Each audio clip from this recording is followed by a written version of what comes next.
My father-in-law slapped me at dinner. My son deserves better than a secretary. My husband said nothing. I stood up, grabbed my coat, and left. 3 hours later, my husband called 23 times. His company had just been bought by me. The slap echoed through Marcello's like a gunshot. 50 people, maybe more. Every head in that overpriced Italian restaurant turned toward our table in perfect synchronization, like they'd rehearsed it. Forks suspended mid-twirl in pasta, wine glasses frozen halfway to lips. Even the waiter stopped pouring water. My cheek burned, not from the pain, though Richard's hand was heavy, his college ring leaving what I knew would be a perfect circular welt just below my cheekbone. From the humiliation, from the fact that my husband was sitting 3 feet away and hadn't moved. David works 16-hour days building his business. Richard spat, his face the color of the Chianti he'd been nursing since we arrived, sacrificing everything for his company. And you answer phones. The last 2 words landed like another slap. My father-in-law's eyes were bright with wine and something uglier. Contempt he'd been storing up for the 2 years I'd been married to his son. Contempt he'd finally found the courage to unleash in public, with an audience, with witnesses who would tell the story of how Richard Hartwell finally put that gold-digging secretary in her place. I looked at my husband. David was studying his ossobuco like it contained the secrets of the universe. His jaw was tight, his knuckles white around his fork. David, I said quietly, calmly, even though my hands were shaking under the table. Say something. He wouldn't meet my eyes. Dad's had a lot to drink, so that makes it okay? My voice came out steadier than I felt. He hit me in front of all these people, and you're making excuses? Richard leaned forward, invading my space with his bulk and his rage. You trapped him with that pregnancy scare 3 years ago. We all know it. You saw a meal ticket and you grabbed it with both hands. My mother-in-law, Patricia, who'd never once invited me to her book club or her charity lunches, who corrected my grammar at every family gathering, nodded sharply. She's after the family money. It's obvious. Look at her. She came from nothing. The table next to us had gone completely silent. A woman in a designer dress was openly staring, her phone angled like she might be recording. The couple to our left had abandoned all pretense of eating. I stood slowly, carefully, like I was made of glass, and one wrong move would shatter me into 1,000 pieces. Every eye in Marcello's was on us now. The kitchen staff had emerged to watch. Even the sommelier stood frozen near the wine display, his corkscrew dangling uselessly. Silverware had stopped clinking. Conversations had died. The only sound was the quiet Italian music piped through the speakers, some romantic mandolin piece that now felt grotesquely inappropriate. David, I said one last time, one final chance. David, look at me. He finally raised his eyes. They were pleading, desperate. Can we just finish dinner, please? We can talk about this at home. Something inside me went very quiet, very still. My hands stopped shaking. I grabbed my coat from the back of my chair, the black cashmere one David had bought me for our anniversary last month, back when he'd still occasionally pretended to care about things that mattered to me, and I walked out of Marcello's with 50 people watching. I didn't run, didn't cry, didn't look back. I walked through that restaurant like I owned it, through the door the maitre d' held open with wide eyes, onto the Chicago street where November wind hit my face and cooled the burning in my cheek. My car was 4 blocks away in a parking garage. I made it 3 blocks before my phone started ringing. I ignored the first call and the second. By call number 5, I'd reached my apartment, not the penthouse condo David and I shared in River North, but the studio in West Loop I'd been renting for the last 6 months. The one he didn't know about. The one I'd furnished with a desk, a laptop, a bed, and nothing else. By call 15, I'd poured myself a glass of the Malbec I kept for occasions that required steady hands and clearer thinking. By call 20, the voicemails had shifted from angry to desperate. Babe, please pick up. Something's happened. I need you. Anna, I'm serious. This is important. I need my wife right now. They're taking everything. Please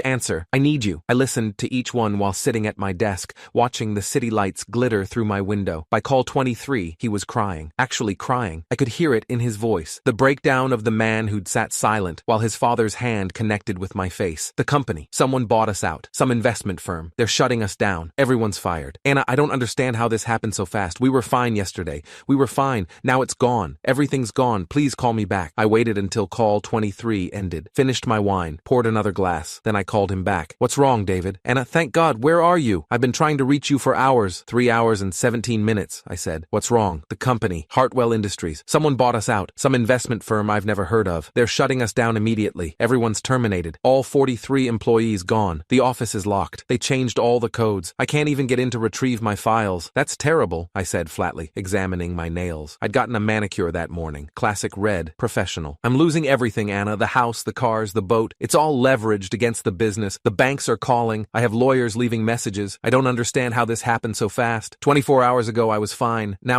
his voice cracked. Now I'm ruined. That's unfortunate. Can you come home, please? I need you. I need my wife. Did you need me 3 hours ago? Silence on the line. I let it stretch. When your father hit me, I continued quietly, in front of 50 people with his ring, hard enough to leave a mark. Did you need me then? He was drunk, Anna. You know how he gets? You were sober. More silence. Longer this time. I could hear him breathing. Short, shallow breaths. The kind that came before panic attacks. Who bought the company? I asked conversationally. Like we were discussing the weather. You said an investment firm? Some company called Meridian Holdings. I've never heard of them. They won't even meet with me. Just sent lawyers with papers. Cold, corporate lawyers who wouldn't answer questions. Said the deal was done, filed, legal, binding. Meridian Holdings, I repeated slowly, tasting each syllable. That's interesting. Why? Do you know them? Because, David, I said, and I could hear the smile in my own voice. I am Meridian Holdings. The line went dead quiet, not even breathing now. What? Finally, barely a whisper. I didn't answer phones, David. I was executive assistant to Marcus Carrington, the CEO of Carrington Capital, the largest private equity firm in Illinois, the firm that manages $8 billion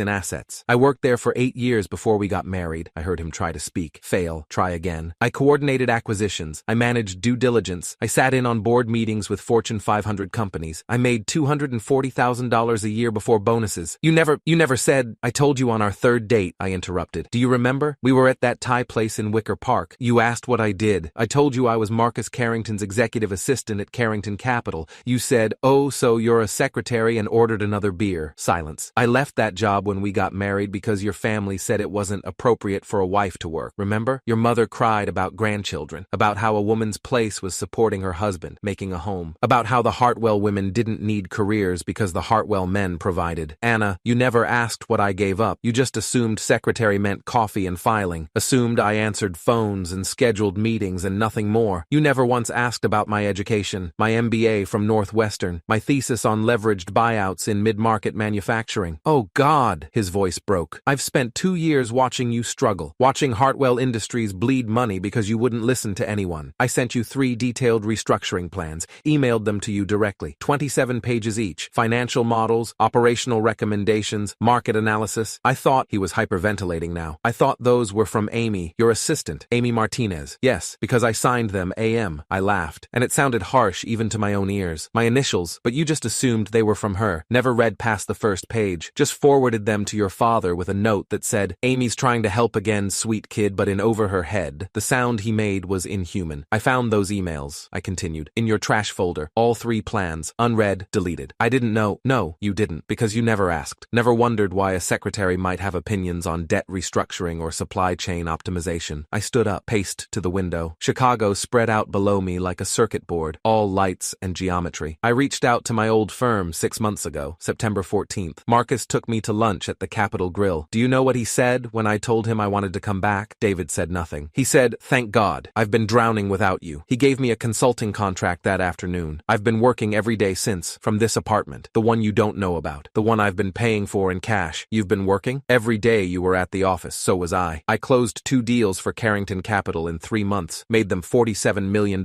They gave me my own fund to manage, Meridian Holdings, $20 million in seed capital, free rein to invest in mid-market acquisitions. Why didn't you tell me? The question was so absurd I almost laughed. I did tell you, 4 months ago, remember? We were having dinner. You were complaining about cash flow problems. I said I'd been consulting, that I'd made some connections, that I might have ideas that could help. You know what you said? He didn't answer. You said my ideas were cute, that I should focus on decorating the nursery. You patted my hand like I was a child and went back to your steak. We don't have a nursery. Exactly, I heard shouting in the background. Richard's voice booming and furious. Patricia shrieking something about lawyers. Your company was my first acquisition target, I said calmly. I've been buying up your debt for 3 months. Every time Hartwell Industries missed a payment, and David, you missed a lot of payments, the banks packaged that debt and sold it. Guess who was buying? You can't do this. I already did. The papers were filed at 5:07 p.m. today, right around the time your father's hand connected with my face. The timing is almost poetic, don't you think? Anna, please. He was fully crying now, sobbing like a child. We can fix this. I'll talk to him. Dad will apologize. Mom will apologize. We'll make this right. I don't want his apology. Then what do you want? The question hung in the air. I thought about it, really thought about it. I wanted my husband to stand up for me, I said quietly. When his father hit me in front of 50 people, when his mother called me a gold digger, when they spent 2 years treating me like I was something they'd scraped off their shoe, I wanted you to say, that's my wife. Don't you ever speak to her like that again? But you didn't. You sat there, and you asked me to finish dinner. I was trying to keep the peace. You chose them over me. You always did. Every time. David's mother grabbed the phone. I could hear the scramble, Patricia's manicured claws snatching it away. You vindictive little bitch. Her voice was shrill enough enough to make me wince. We welcomed you into our family. We treated you like one of our own. No, I said calmly, evenly. You tolerated me. You corrected my grammar at every holiday. You excluded me from your charity events. You told David I wasn't Hartwell material when you thought I couldn't hear. There's a difference between welcoming someone and simply allowing them to exist in your proximity. Richard's voice boomed in the background, close enough that Patricia must have put me on speaker. We'll sue you for everything. Fraud, illegal acquisition. We'll bury you in court costs until you're begging. With what money? I asked. I own your son's company, all of his assets, and the lien on your house. The line went silent, completely silent. You remortgaged your house 18 months ago to fund David's expansion into automotive parts. Do you remember? You took out a $1.2 million home equity line of credit, used it to buy that warehouse in Gary, Indiana, the one that's been sitting empty because David couldn't secure the contracts he promised you he had. I could hear them breathing, all three of them, realizing what I'd done, understanding the full scope of their situation. That debt? I continued. I bought it from First National Bank, October 23rd. They were happy to sell. You're 6 months behind on payments. The bank was about to foreclose anyway. I just made them a better offer.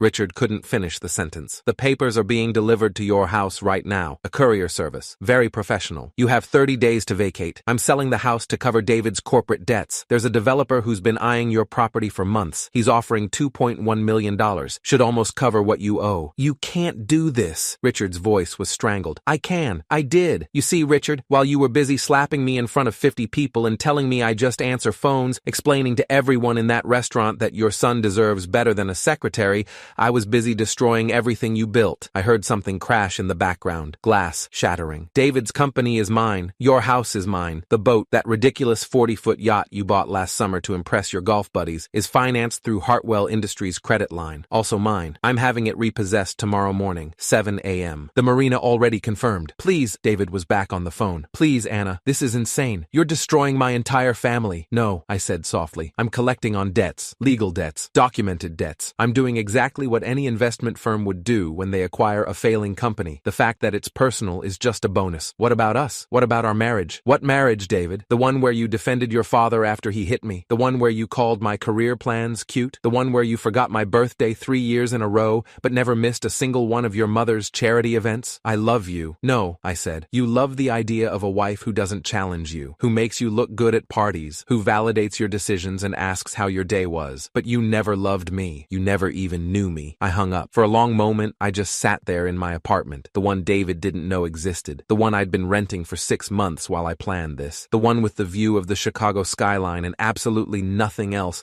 because I didn't need anything else, and felt the weight of what I'd done settle over me like snow. Then I opened my laptop. I had work to do. The email started at 11:47 p.m. From David. I'm sorry. I'm so sorry. Please give me another chance. From Richard. You'll regret this. I know people. Powerful people. From Patricia. This is what happens when common girls marry above their station. You were never good enough for this family. I deleted them all without responding. At 1:23 a.m., my phone rang. Unknown number. I let it go to voicemail. The message was from Marcus Carrington. Anna, I just got a very entertaining call from Richard Hartwell threatening to sue me, you, and apparently the entire concept of private equity. I told him to get in line. Congratulations on your first acquisition. Drinks are on me when this settles. Also, the Hartwell Industries assets are worth more than you paid. Good eye. You always did have better instincts than half my senior team. I smiled at my phone in the darkness. The next morning, I got a call from Detective Jennifer Morrison with the Chicago Police Department's Financial Crimes Unit. Ms. Chen, this is Detective Morrison. I'm calling regarding a complaint filed by Richard Hartwell. He's alleging fraud and theft related to a recent business acquisition. Do you have time to come in for a conversation? Am I under investigation? At this point, we're just gathering information. Mr. Hartwell is claiming you manipulated his son into signing over assets under false pretenses. I'll have my lawyer contact you within the hour, I said. But for the record, everything I did was legal, documented, filed with the appropriate regulatory bodies. I have copies of every transaction, every contract, every wire transfer. Would you like me to send them over? That would be helpful, actually. I'll have my assistant forward everything this afternoon. 2,700 pages of documentation, every single debt I purchased, every legal transfer, every properly executed contract. If Richard Hartwell wants to claim fraud, he's welcome to try. But he'll lose. Detective Morrison sighed. Between you and me, I've already reviewed the preliminary paperwork. Everything looks clean. But we have to investigate when someone files a formal complaint. It's procedure. I understand. My lawyer will be in touch. I hung up and immediately called Margaret Chen, no relation, though we joked about it, the corporate attorney I'd retained 3 months ago specifically for this situation. They called, I said without preamble. I'll handle it, Margaret replied. She sounded amused. I've been preparing for this since October. Let them investigate. They'll find exactly what we want want them to find. A legitimate acquisition of distressed assets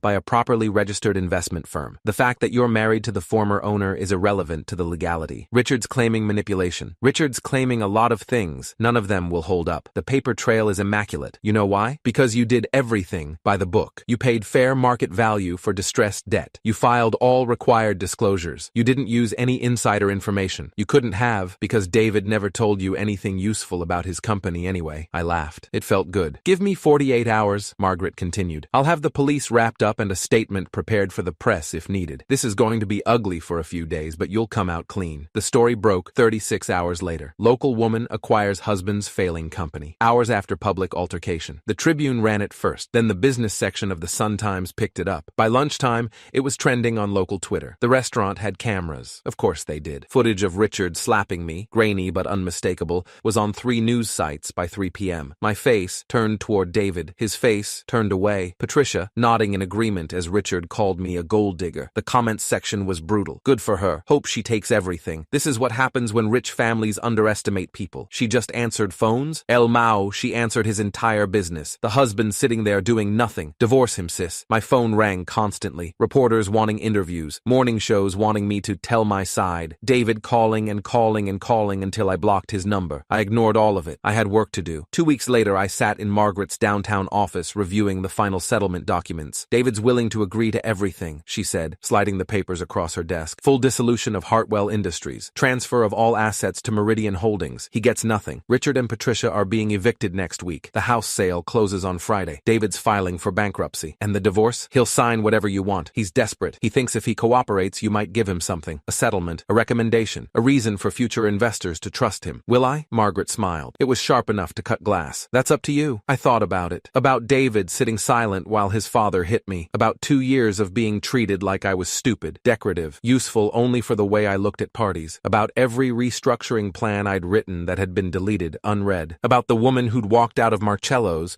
with a red handprint on her face. No, I said. He gets nothing. Let him start over. Let him see what it's like to build something from scratch without daddy's money. Poetic, Margaret said. I'll let him know. 3 months later, I sold Hartwell Industries assets for $4.2 million. The warehouse in Gary went to a logistics company. The machinery went to a manufacturing firm in Wisconsin. The patents, the few that were actually worth something, went to a tech startup in Austin. After paying off all debts, I cleared $890,000 in profit, my first successful acquisition. Marcus Carrington took me to dinner at Alinea to celebrate. You know what I like about this? He said over the molecular gastronomy course that looked like edible architecture. It's not even about the money. You could have paid off David's debts, saved the company, played the dutiful wife. Instead, you destroyed him professionally, personally, and financially. And you did it legally, immaculately, with documentation that would make the SEC weep with joy. He didn't defend me, I said simply. When it mattered most, he chose his father over his wife. That was the moment I knew. Knew what? That I was worth more than being tolerated. That I didn't need to make myself smaller so they could feel bigger. That the only person who was ever going to fight for me was me. Marcus raised his glass. To fighting for yourself. I clinked mine against his. And winning. I signed the divorce papers 6 weeks later in a conference room at Margaret's office. David showed up looking hollow. He'd lost weight. His suit didn't fit right anymore. Probably because he'd had to sell most of his wardrobe to pay rent on whatever apartment he'd found. He tried to talk to me before we started. Anna, I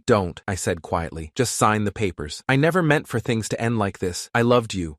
You loved the version of me that didn't challenge you. That's not the same thing as loving me. He signed the papers. So did I. When it was done, when Margaret had witnessed and notarized and filed everything electronically, David stood up to leave. At the door, he turned back. Was it worth it? He asked. Destroying everything we had? Destroying my family? I looked at him. Really looked at him. At the man who'd sat silent while his father hit me. At the man who'd deleted my ideas without reading them. At the man who'd called my career plans cute and my ambitions unnecessary. I didn't destroy your family, I said. I just stopped letting them destroy me. There's a difference. He left. I stayed in that conference room for another 10 minutes, watching Chicago traffic move like blood through the city's veins, and I realized something important. The woman who'd walked out of Marcello's 3 months ago with a red handprint on her face wasn't the same woman sitting in this chair. That woman had been smaller, quieter, willing to shrink herself to fit into spaces that were never meant to hold her. This woman owned things. This woman built things. This woman had just completed her first successful acquisition and had Marcus Carrington's personal line on speed dial for the next one. 6 months later, I closed my third acquisition, a textile manufacturer in Michigan, struggling, over-leveraged, poorly managed. I bought it for $1 $1.8 million. Restructured the operations. The same recommendations I'd written for David years ago. The ones he'd deleted. The ones that actually worked. Sold it 9 months later for $4.6 million. Meridian Holdings was growing. I hired 3 employees. Rented office space in the West Loop. Got interviewed by Crane's Chicago Business for a profile on emerging fund managers. The reporter asked about David, about the restaurant, about the viral video that still circulated on financial Twitter as a cautionary tale about underestimating people. Do you regret how it ended? She asked. I thought about that question for a long time. No, I finally said. I regret how long I let it continue. I regret making myself smaller. I regret believing that love meant accepting disrespect. But the ending? The ending was perfect. Sometimes you have to destroy what's broken before you can build something better. The article ran with the headline, "The secretary who built an empire after her husband's family slapped her down." Literally, it went viral again. My fund got 50 new investment inquiries. Marcus called to congratulate me. And late that night, sitting in my apartment with its view of Chicago's glittering lights, I poured myself a glass of the same Malbec I'd drunk the night I destroyed David's company. Raised it to my reflection in the window. "To answering phones," I said softly, and I drank to the woman I'd become. The one who'd taken a slap intended to put her in her place and turned it into the foundation of something extraordinary. The one who'd proven that sometimes the best revenge isn't violence or cruelty, it's competence, it's success. It's building something so undeniable that everyone who underestimated you has no choice but to watch you rise. Richard Hartwell slapped me in front of 50 people, told me I just answered phones, so I answered his entire life with a single word: foreclosure.